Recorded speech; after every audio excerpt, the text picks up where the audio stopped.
Well, you know this better than me, but in the past, we've moved military assets of much more significance than, 8 public servants into Bahrain within days. We've sent special forces soldiers into Afghanistan on missions. Help me out here. We're being gaslit by the government on this, aren't we?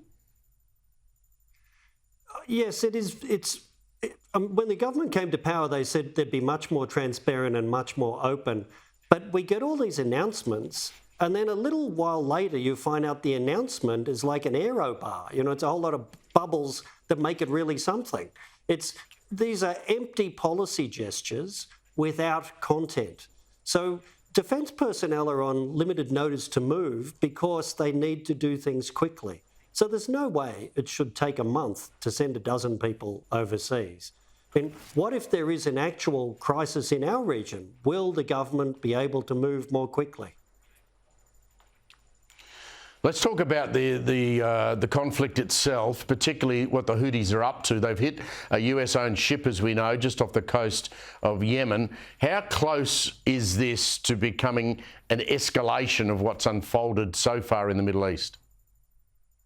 Well, it is escalating, Steve, because the Houthis are moving from sending missiles and drones into the Red Sea to widening their operations now and threatening the Gulf of Aden, shipping in the Gulf of Aden. That's where that US ship was struck. Luckily, it's been able to continue on its way. Seems to have hit an empty compartment in the cargo ship's hold. But numbers matter when you're dealing with the Houthis. So the contribution Australia could be making to this maritime protection force gets more important as the Houthis broaden their area of attacks. More ships from more nations are needed to keep international shipping safe. And it's not as if we don't have some skin in the game. That shipping route is responsible for so much world trade that it's clearly going to put the price up of goods that we would bring in because they're going to have to divert around the Suez Canal and come around the long way. Yes, and they're doing that, and we will see international prices rise. Because of the amount of global trade that goes through there, extra shipping costs will percolate across a whole lot of goods and services that Australian consumers purchase. And this idea that we don't have a stake in it, I wonder what the foreign minister is doing touring Middle Eastern states if Australia has no stake in that part of the world. The disconnect between foreign policy and defence policy on this from the government is quite jarring. What's it done to our alliance with the US?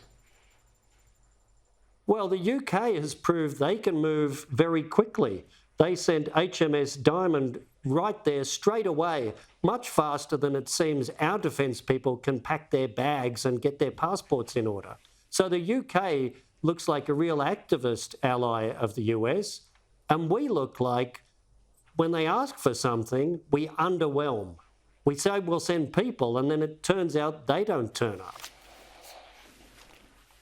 It's a complete embarrassment to Australia and to Australians. Michael Shoebridge from Strategic Analysis Australia, always great to pick your brains.